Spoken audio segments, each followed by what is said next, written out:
Assalamualaikum warahmatullahi wabarakatuh. Perkenalkan, nama saya Noser Ferianto, NIM 2010417153, kelas A2 Manajemen. Di sini saya akan menjawab pertanyaan UAS terkait mata kuliah Manajemen Operasi 2. Langsung saja ke bagian A. Jawaban untuk bagian A yaitu yang pertama, jelaskan langkah-langkah metode Hungarian. Nah, sebelum masuk ke metode Hungarian, saya akan menjelaskan terlebih dahulu. Metode penugasan adalah metode yang digunakan untuk memecahkan masalah-masalah yang berhubungan dengan alokasi optimal dari berbagai macam sumber daya yang produktif. Nah, contoh masalahnya itu apa?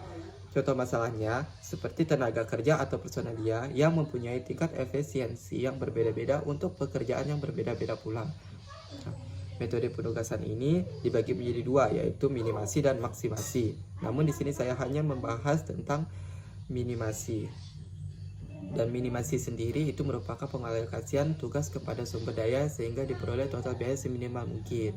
Nah, tadi langkah-langkah metode Hungarian. Yang pertama, yaitu dengan melakukan manipulasi terhadap matriks biaya yang diberikan. Manipulasi tersebut adalah operasi pengurangan elemen tiap baris dengan elemen minimum barisnya.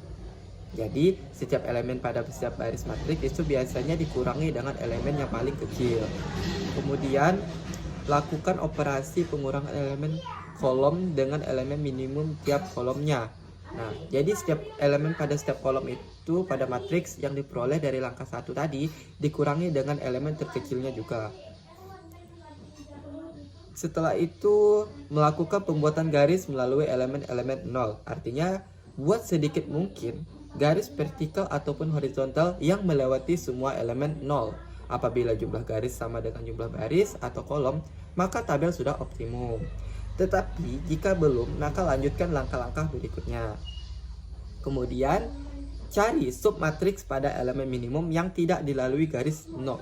Akhirnya, elemen minimum tersebut dikurangi setiap elemen pada submatriks yang tidak dilewati garis dan ditambahkan pada elemen yang melalui garis atau titik perpotongan. Dan setelah itu, alokasikan tugas-tugas tersebut pada tugas yang sesuai. Kemudian soal nomor 2 yaitu jelaskan apa yang menyebabkan terjadinya antrian. Nah, antrian ini timbul disebabkan oleh kebutuhan akan layanan melebihi kemampuan atau kapasitas, di mana pelayanan atau fasilitas layanan sehingga penggunaan fasilitas yang tiba tidak bisa segera mendapat layanan disebabkan kesibukan layanan lainnya. Kemudian langkah-langkah menyelesaikan masalah minimasi dan maksimasi. Nah, dalam menyelesaikan masalah minimasi dan maksimasi, ini diperlukan metode yang namanya tadi, yaitu metode Hungarian, di mana setiap pada masalah minimasi di mana setiap elemen pada setiap baris itu dikurangi dengan elemen terkecil atau minimum. Kebalikannya dengan maksimasi, yaitu setiap elemen pada baris matriks biasanya dikurangi dengan elemen maksimum atau nilai yang terbesar.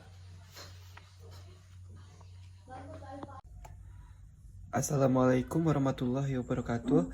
Lanjut ke bagian B yaitu penugasan minimasi dengan cara metode Hungarian. Di sini sudah terdapat contoh kasus di mana diketahui masalah penugasan produksi kue perusahaan si Koko yang mana dibantu oleh 4 karyawan diantaranya Pak Ijo, Pak Ija, Wanto, dan Wanti yang akan diberdayakan di bagian adonan, memasak, memotong, membentuk, dan mengemas dengan rincian upah per hari Rp1.000 sebagai berikut. Seperti yang sudah dilihat pada tabel. Kemudian, menentukan pengalokasian optimal pekerjaan ke karyawan agar diperoleh biaya upah paling murah. Selesaikan masalah penugasan tersebut menggunakan metode Hungarian. Oke. Langkah pertama yaitu temukan nilai minimum tiap baris. Selisihkan setiap elemen baris dengan nilai minimum. Di sini kita sudah memperoleh nilai minimum pada baris pertama yaitu 50, pada baris kedua yaitu 45, dan baris ketiga 50, baris keempat 40. Kemudian kita selisihkan dengan setiap elemen tersebut. Maka diperolehlah hasilnya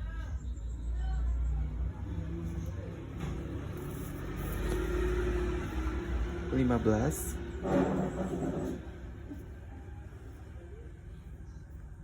0, 10, 20. Dan Pak Ija 10, 0, 15, 10. Wanto 0, 10, 25, 20. Dan Wanti 0, 15, 25, dan 20.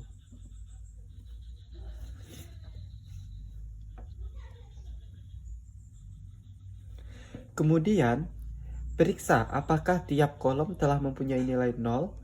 Apabila ada yang belum, tentukan nilai terkecil dari kolom tersebut. Kemudian nilai pada kolom tersebut dikurangi dengan nilai terkecilnya. Nah, di sini dapat kita lihat yang belum mempunyai nilai 0 adalah pada kolom memotong dan kolom mengemas. Maka kita lihat nilai terkecilnya. Pada memotong nilai terkecilnya adalah 10, maka pada baris memotong pada kolom memotong dikurangkan dengan nilai terkecilnya yaitu 10, sedangkan mengemas terdapat nilai terkecilnya sama juga 10, maka dikurangkan dengan 10. Maka diperoleh hasilnya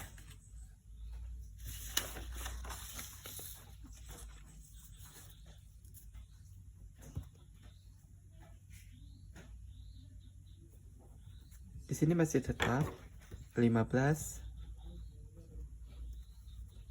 10, 0, 0. Di sini memasak 0, 0, 10, 15. Dan di sini menjadi 0, 5, 15, 15. Kemudian mengemas menjadi 10, 0, 10, 10.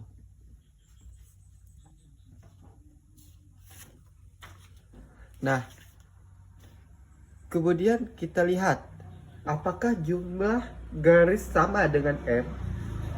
Jika sama, maka solusi optimal sudah tercapai. Di sini jumlah nolnya sudah menempati kolom masing-masing, namun ada yang sejajar atau ada yang sebaris. Maka kita tentukan nilai optimalnya dengan cara menutup semua nilai 0 dengan menggunakan garis vertikal ataupun horizontal seminimal mungkin. Maka diperoleh garis vertikal dan horizontalnya yaitu pada kolom adonan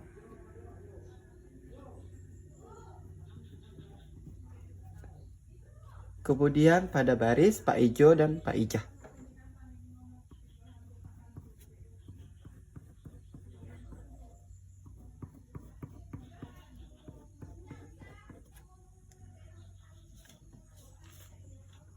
Nah, jika sudah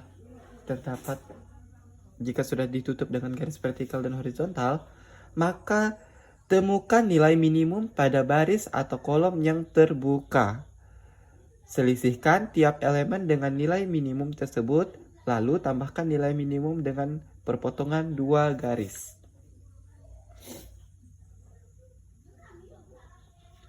Di sini adalah elemen terbuka. Kita lihat nilai minimumnya yaitu 10. Kita selisihkan elemen terbuka dengan nilai minimum yaitu 10. Kemudian kita tambahkan perpotongan 2 garis dengan 10. Maka diperoleh hasilnya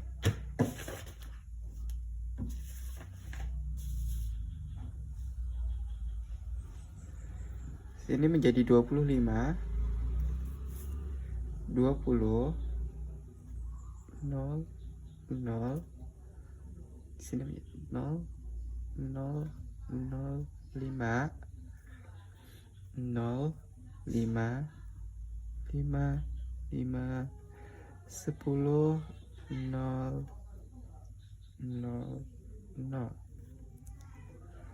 Nah, kita lihat kembali. Jika jumlah garis sama dengan M, maka solusi optimal sudah tercapai. Jika belum, lanjut pada langkah ketiga tadi, yaitu dengan menggunakan menggunakan menutup nilai 0 dengan garis vertikal atau horizontal. Di sini dapat kita lihat jumlah 0 pada tiap elemen sudah mempunyai masing-masing. Di mana Pak Ijo kita ambil pada bagian memotong. Sedangkan Pak Ijah kita ambil pada bagian memasak. Selanjutnya Wanto kita ambil pada bagian adonan. Dan Wanti kita ambil pada bagian mengemas.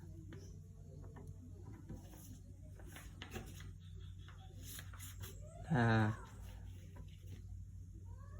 langkah terakhir yaitu menentukan pengalokasian, di mana kita temukan biaya awal dan pilih sesuai dengan alokasinya tersebut. Kita lihat pengalokasiannya pada Pak Ejo terletak di bagian motong, yaitu bernilai. Oke, kita tulis di sini yang A, Pak Ijo. Pak Ijo bertugas untuk memotong.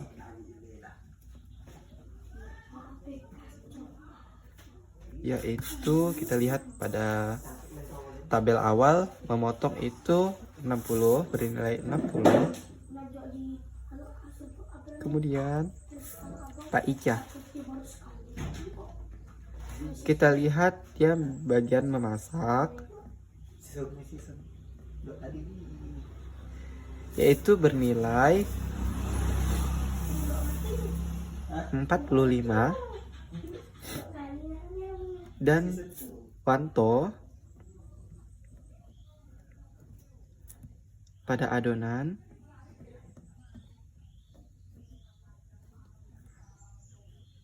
yaitu bernilai 50. Dan terakhir Wanti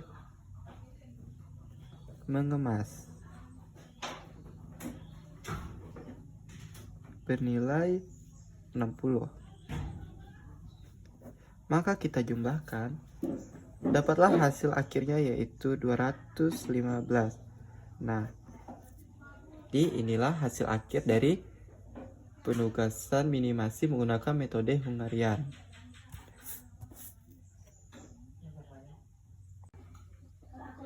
Lanjut pada kasus kedua, yaitu masih sama dengan kasus pertama, di mana perusahaan mempunyai 5 orang karyawan yang akan ditugaskan di 5 kota, yaitu kota A, B, C, dan D, dan E, seperti yang kalian lihat di tabel. Kemudian perkirakan hasil penjualan yang akan dicapai dengan menggunakan metode Hungarian sebagai berikut. Nah, sama seperti tadi pada kasus pertama, langkah awal yaitu menemukan nilai minimum tiap baris, kemudian selisihkan setiap elemen baris dengan nilai minimum tersebut. Di sini sudah diperoleh nilai minimum masing-masing, di mana pada baris pertama nilai minimumnya adalah 8, pada baris kedua nilai minimumnya 9, pada baris ketiga nilai minimumnya 7, pada baris keempat nilai minimumnya 8, dan pada baris kelima nilai minimumnya 10. Kemudian kita selisihkan tiap elemen baris dengan nilai minimum. Diperolehlah hasilnya di sini 2, di sini 4, di sini 2, 0, 7, pada baris keempat di sini 5, di sini 1, 0, 6, dan 4. Pada baris ketiga 2, 1,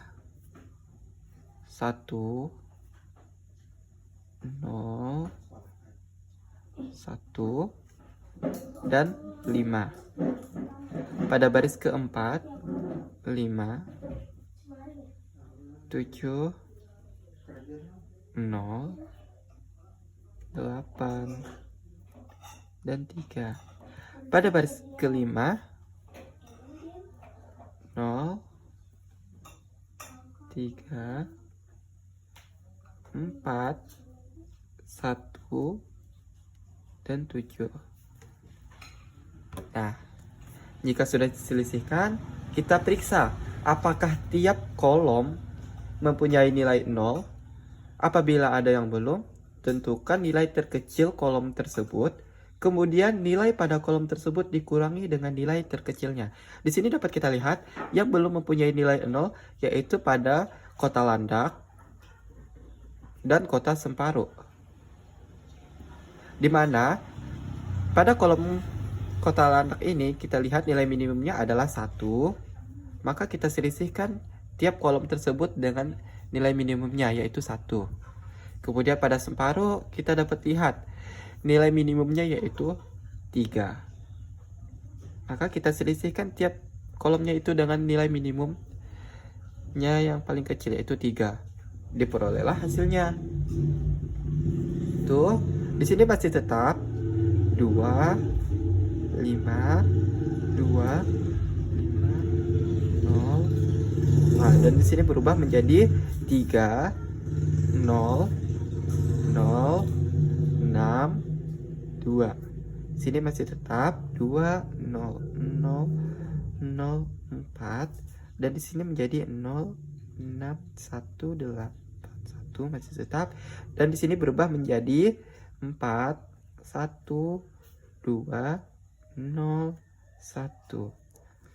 Nah, kita periksa semuanya sudah mendapatkan nilai 0. Kemudian menentukan nilai optimal dengan cara menutup semua nilai 0 dengan menggunakan garis vertikal atau horizontal seminimal mungkin. Nah, di sini dapat kita lihat. Pada kolom pertama sudah memiliki nilai 0. Kolom kedua sudah memiliki nilai 0. Kolom ketiga juga sudah ada. Kolom keempat ada. Begitu juga kolom kelima juga sudah ada. Syarat kita menggunakan garis vertikal atau horizontal seminimal mungkin itu untuk menentukan nilai optimal. Namun jika jumlah garis sama dengan M, maka solusi optimal sudah tercapai. Di sini jumlah garis sudah sama dengan M. Kenapa bisa dikatakan begitu? Karena tiap baris ataupun tiap kolom sudah memiliki masing-masing 0. Maka dapat kita tentukan pada step terakhir, yaitu menentukan pengalokasian tanpa mengulangi langkah, yaitu menutup dengan menggunakan garis vertikal ataupun horizontal.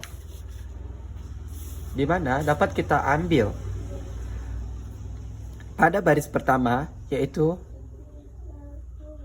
Ali ditugaskan di Mempawah, Badu kita ambil ditugaskan di Landak, Pak Inem kita ambil ditugaskan di Pemangkat, dan Siti yaitu ditugaskan di Semparu, dan Pak Ijo ditugaskan Singkawang. Nah, karena tiap elemen sudah bernilai 0, maka langsung saja ke step terakhir, yaitu penentuan alokasinya. Di mana kita lihat pada karyawan A, anggap saja karyawan A yaitu Ali, Singkawang, Ali yaitu berada di Mempawah, ditugaskan di Mempawah, di mana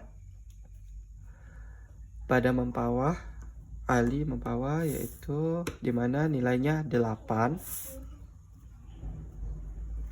Kemudian Badu ditugaskan di Landak, dimana Landak bernilai 10. Kemudian Pak Inem ditugaskan di Pemangkat,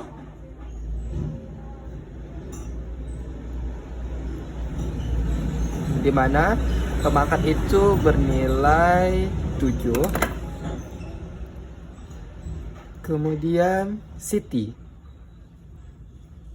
ditugaskan di Semparu,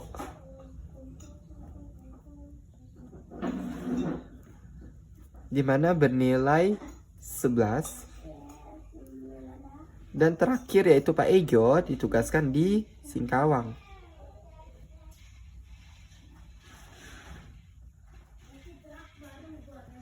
di mana Singkawang itu bernilai 10. Maka kita jumlahkan, hasilnya yaitu 38. Nah, maka itulah hasil akhir dari penugasan Hungarian. Penugasan minimasi dengan metode Hungarian. Sudah mendapatkan nilai yaitu sebesar 38. Sekian penjelasan dari saya. Saya Noser Ferianto. Assalamualaikum warahmatullahi wabarakatuh. Lanjut ke soal bagian C. Yang pertama, sebutkan dan jelaskan judul ketiga video di atas. Link yang sudah dibagikan oleh dosen. Pertama, video pertama yaitu berjudul tentang teori antrian, di mana menjelaskan struktur dasar antrian dan menjelaskan apa sih pengertian teori antrian. Teori antrian memuat studi matematika dari antrian atau garis tunggu, di mana garis tunggu adalah suatu fenomena umum yang terjadi karena permintaan barang sekarang untuk dilayani melebihi kapasitas sekarang untuk dilayani. Dan video kedua yaitu berjudul tentang metode penugasan minimasi dan menjelaskan apa sih yang dimaksud dengan metode penugasan minimasi. Itu adalah metode yang digunakan untuk memecahkan masalah-masalah yang berhubungan dengan alokasi optimal dari berbagai macam sumber daya yang produktif. Dan video ketiga itu berjudul tentang metode asigen atau penugasan dan menjelaskan sering kita memberikan penugasan kepada seseorang pada suatu pekerjaan yang berbeda-beda. Penugasan tersebut untuk tujuan waktu, biaya murah, pekerjaan baik, dan sebagainya. Kemudian soal nomor 2, siapa pembicara dari ketiga video tersebut? Pada video pertama dibicarakan oleh Mukti Ratnadewi SSIMSE. Pada video kedua dibicarakan oleh Anya Nuria Manikam.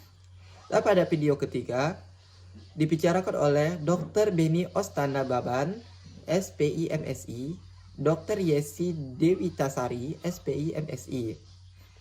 Kemudian soal nomor 3, dari ketiga video di atas menjelaskan teori antrian dan maksud dari teori antrian. Metode penugasan minimasi, sering kita memberikan penugasan kepada seseorang pada suatu pekerjaan yang berbeda-beda. Penugasan tersebut untuk tujuan waktu, biaya yang murah, pekerjaan baik, dan sebagainya. Lanjut nomor 4, yaitu pelajaran apa yang dapat diperoleh dari ketiga video di atas. Nah, yang dapat saya pelajari dari ketiga video di atas, saya menjadi tahu bagaimana cara untuk menyelesaikan masalah penugasan menggunakan metode minimasi, dan apa sih itu teori antrian, serta apa itu metode asigen. Kemudian nomor 5, manfaat yang diperoleh dari ketiga video di atas. Saya mengetahui tentang arti teori antrian dan cara mengetahui tentang metode penugasan minimasi dan metode asigen. Nah, sekian jawaban UAS dari saya Noser Ferianto. Assalamualaikum warahmatullahi wabarakatuh.